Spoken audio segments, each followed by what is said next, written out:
Today is the day Manchester United can confirm that Ruben Amorim will start officially as the Manchester United manager. His work visa has now been approved and he will be at Carrington today carrying out his first training session.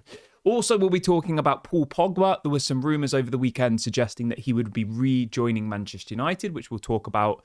And we'll also be reacting to the story that apparently INEOS are set to sign a new left-back, in the January transfer window. These are some of the topics we will be discussing on this morning's show. Before we get into that though, please do me a small favour. Make sure you hit the like button. Let's try and get to 500 likes on this video.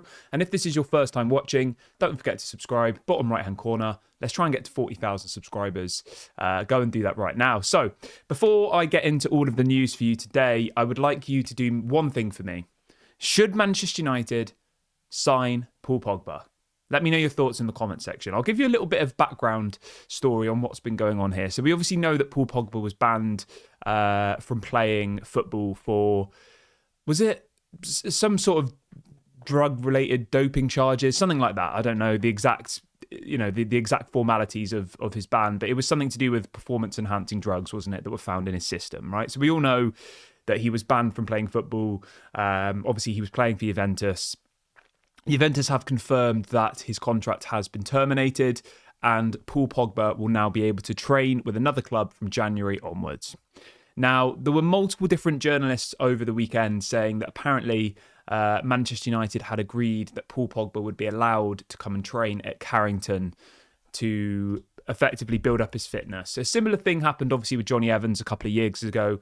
Johnny Evans was out of contract and Manchester United said, you know what? He was looking for a new club. You can come and train with us and then, try and find yourself a new club. Now, some people got very excited about this. Some people were like, yes, bring Paul Pogba back. Yes, bring Paul Pogba. I want you to let me know your thoughts on this, though. Should Manchester United bring Paul Pogba back? But for all of you who were getting excited about this story, it was quite quickly squashed by, obviously, Fabrizio Romano, who came out last night saying that Paul Pogba to Manchester United is not true and Manchester United don't want to bring him back to the club, which I probably think is the right decision, to be honest. Like, Paul Pogba is clearly a very talented footballer. We all can agree on that. But it didn't work for Paul Pogba at Manchester United for various different reasons. Obviously, he fell out with Jose Mourinho, didn't he? There was all sorts of off-field issues that happened with Pogba and Manchester United. Obviously, he did come through the Manchester United academy. He was a player that, at the time when we re-signed him, I was so excited. I thought he was going to be an absolute sensation. And at points, he was a sensation. But I think overall, when you reflect back on Paul Pogba's time at Manchester United, it was a very mixed bag of emotions, some really big highs and some massive lows. And although some may argue that obviously Paul Pogba is in a time of need right now. He needs somewhere that he knows, somewhere that he could call his home, which obviously Manchester was for him for a very long time. Somewhere he could go and kind of regain his career. But it seems like INEOS don't want him to have him back at Manchester United. Now, you could also argue that our midfield is looking quite weak at the moment. And obviously with Ruben Amorim effectively plays 4 midfielders, doesn't he? Because he has 2 central midfielders and then he also has 2 attacking midfielders. And when you look at the players available to us at the moment, right, you've got Manuel Ugarte and Casemiro, who I imagine will play as the 2 central midfielders. Kobe Mainoo's obviously injured. And then in the more attacking area, you'd probably have someone like a Mason Mount, a Bruno, an Eriksen, a Rashford, a Xerxes, whoever it might be, is one of those kind of more attacking midfielders. But the point I'm making here is we are quite short in the midfield area. Obviously, in the summer, we let go of Scott McTominay. We let go of Amrabat. We let go of Hannibal Mejbri. So we let go of 3 midfielders in the summer and we only brought in Manuel Ugarte. So I still think we're quite very, very short in the midfield. And when you obviously consider as well that Christian Eriksen is set to leave at the end of the season because his contract expires, and there's obviously talk of potentially Casemiro going as well, our midfield options could be depleted very, very quickly. So maybe it's a good deal to do, but I just think there's too much bad overshadowing this kind of Paul Pogba story. I think it would be amazing if he came back and he did well, but I just think it's a massive if. So yeah, for me personally, I'm probably going to say no, but let me do a little poll in the live chat so everyone can get involved. Let's have a look.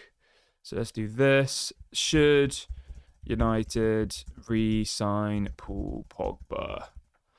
Anybody who's obviously watching live, you can get involved in the poll. If you're watching it back on repeat, pause the video. Let me know your thoughts in the comment section. Should Manchester United re-sign Paul Pogba? Let me know what you think. Comeback King says, I remember Paul Pogba asking for £500,000 a week. Steve says, bring him back. Digital Sports Update says, Paul Pogba, no way. I don't want him back at my club. He goes on to say that I would rather keep Casemiro than signing Paul Pogba. Fair enough. Big Sam says, no, not for me. And Ellen says, Manchester United should be going forwards, not backwards. So yeah, you can get involved in the poll there. If you're watching it back on repeat, obviously you can get involved in the comment section. Should Manchester United sign Paul Pogba? As it stands at the moment, as I said, these rumours that he's going to come and train as part of, well, at Carrington, apparently are not true. So make of that what you will. But let's move on to some more transfer-related news, and let's jump over to a potential signing. This is coming out from multiple different Portuguese outlets this morning, and the headline is this, that Manchester United are preparing to try to secure the summer signing of Giovani Quenda, obviously a Sporting Lisbon player. He's got a release clause of €100 million, which is obviously absolutely ridiculous. But apparently Sporting Lisbon would be willing to accept a fee around 40 to 50 million euros. Now, 17 years of age, he fits the model of the kind of INEOS recruitment policy. 17 years of age, Portuguese national. I don't think he's been capped yet by Portugal, as far as I'm aware. He can play as a right winger, a left winger. He effectively would slot into one of those two number 10 roles in the Ruben Amorim system. Obviously, we know he plays the 3-4-3 generally. So he has three centre-backs, left wing-back, central midfielder, two central midfielders, a right wing-back, and then kind of three at the front. But they're quite narrow, so it's really two central attacking midfielders and a number 9, and he would slot into one of those two positions. In relation to this season, he's not been that prolific as far as stats go. He's got 4 goals and assists in 18 games, which is what? 4, 8, 12, 16. It's about a goal every 5 games, which to me doesn't sound that prolific, but it's still not terrible. You really are paying for potential here, I think. You know, he definitely is a talented player. He definitely is a name that is on the lips of a lot of people. And if you look at his stats from last season, he got 20 goals and assists in 33 games. So he did do very well this season. He's been a little bit slower start to the Portuguese league this season, but last year he was very, very prolific. And he mainly played for Ruben Amorim on the kind of right side of his attack. So in that kind of right attacking midfield role, right wing. I mean, he is a right winger, but we know that Ruben Amorim's attacking attackers are quite inverted, you know, so it is they play quite tight. Do we need another attacking midfielder / winger? I think we do. Is this the right guy for the job? I haven't seen enough of him really to give like a 100% opinion on it, but I'm interested for sure. I think the age profile works. I think the fact that he's obviously worked with Ruben Amorim in the past is good, but at the same time, I would say this: we need INEOS to properly vet the players that we're signing, because obviously the issue that we fell under with Erik ten Hag was that we just signed players he'd worked with, and that was all we did. You know, we didn't maybe get the best player on the market. We just went for the easy option. And I think here, this Giovani Quenda guy, he's kind of an easy option because obviously they know that he's worked with Ruben Amorim in the past before. But what I would like to know is, you know, that we're looking at 15 different players in the same position, and they're going to spend, you know, until the end of the season properly vetting each one of these players. And if it turns out that a player from, you know, Serie A that, if it turns out that a player that Ruben Amorim hasn't worked out is the better option, then they should go and do that. You know, that's the kind of work that I'm expecting, them to go for. Right, let's see what people are saying in the chat.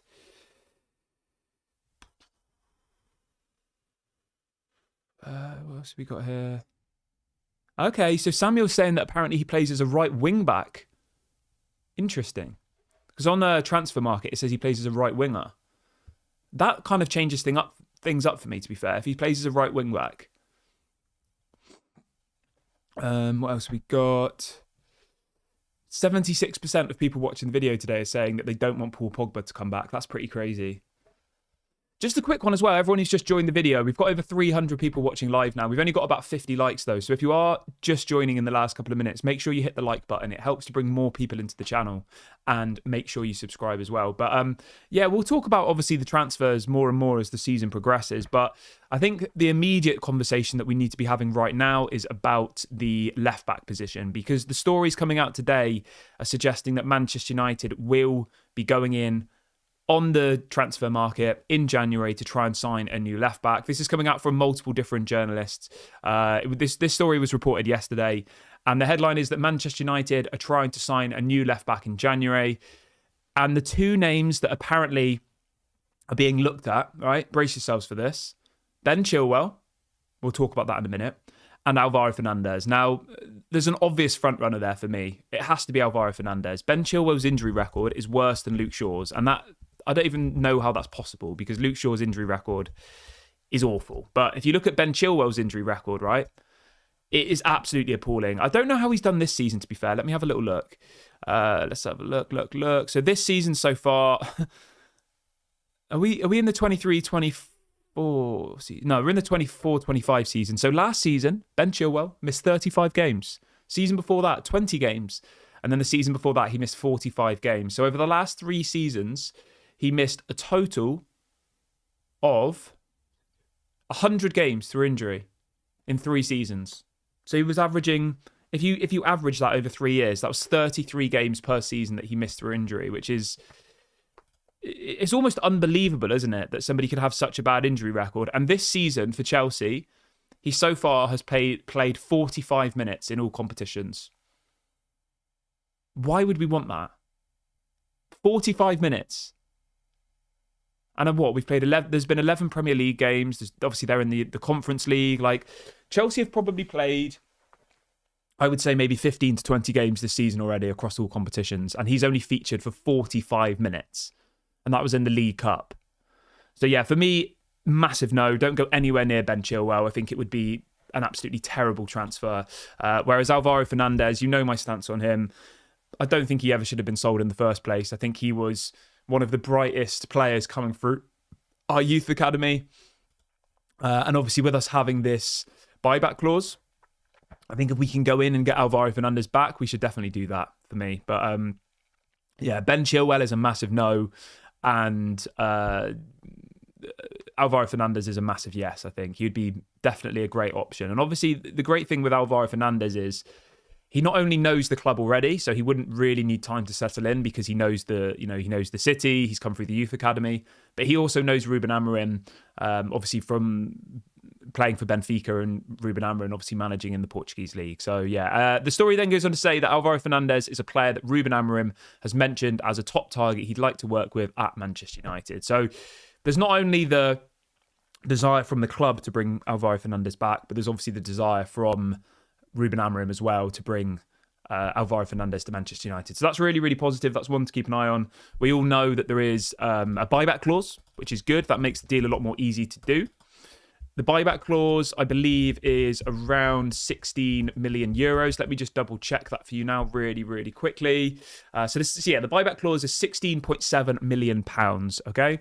And in the summer, we sold him to Benfica for around 6 to 7 million pounds. So we're effectively having to give Benfica about 10 million pounds to bring him back, which is a bit annoying. It's a bit of a kick in the face, but I think it's better at this point to accept that we were wrong. Almost see it as like a loan, almost like a mini loan, work experience, whatever you want to call it. He's gone to Benfica. He's played in the Champions League. He's been gaining experience. He's done really well. There's lots of interest from him from other clubs. I think Liverpool are interested in him, a couple of other teams. But obviously, we're the only one that has this reduced price buyback clause. And we know that Benfica will want to do everything they can to hold on to him in the hope that they can sell him for a lot more further down the line. So yeah, for me, Alvaro Fernandez would be a great signing. So yeah, I would definitely let's do that. Let's see what else is going on in the chat. Sokar the Devil says, Luke Shaw at the end of last season had only played less than 50% of the games available. I mean, that's just, yeah, it's awful, isn't it? Absolutely awful. Sam in the chat is saying that we should go for Chris Rigg from Sunderland. He says that guy is good. He is skillful. He can pass. He presses well. Man United should try and sign him. And Ronnie says, what about this left back from Bournemouth? I think you're talking about Milos Kerkez. That story's gone quite quiet. And I think the reason why Milos Kerkez to Manchester United has gone quiet is just because of the price. Obviously, we have this buyback clause for Alvaro Fernandez, so it makes the deal easy to do. It's not a particularly complicated deal to do. We trigger the buyback clause and he's our player. Whereas with Milos Kerkez, obviously, he's one of Bournemouth's better players. There's not really any reason for them to sell him. I don't think Bournemouth need to sell at the moment. And he starts every single week for Bournemouth. You know, he's played he's played in 11 games for Bournemouth this season, all 11 matches. Every single Premier League match he's played in.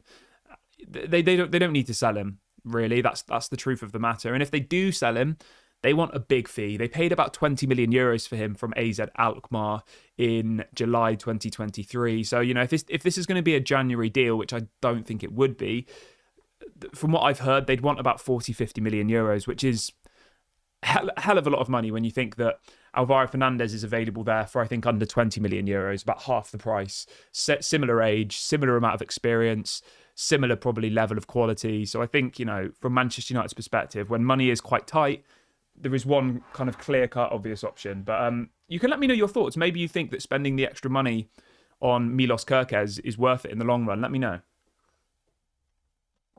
Right, let's have a look in the chat again and see what everyone is saying this morning. Let's have a look. Lots of people still talking about Paul Pogba. Lots of people giving their opinions. Keep getting your opinions in on Paul Pogba. In relation to Chris Rigg, I can see someone else talking about Chris Rigg in the chat. Man United are definitely interested in Chris Rigg from Sunderland. It's just whether they can get him now or whether they have to wait a couple of years. Remember, he is only 17 years of age. Sunderland are currently top of the Championship. They're doing really, really well. Obviously, he's been at Sunderland all of his life, so I imagine his dream would probably be to get Sunderland back promoted to the Premier League again.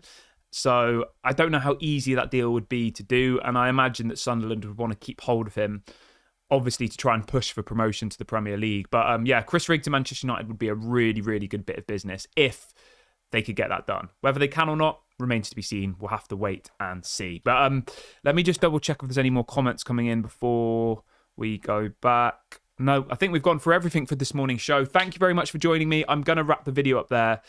I like to try and keep the morning ones quite short, bring you in all the news, engage the conversation in the chat, and then, yeah, I'll leave you guys to enjoy your days. Have a great day, everybody, and I will speak to you all soon. Don't forget to drop a like before you leave. Subscribe to the channel if you are new. This has been Daily Red Devil. Thank you very much for watching today. I'll speak to you all very soon. Bye for now.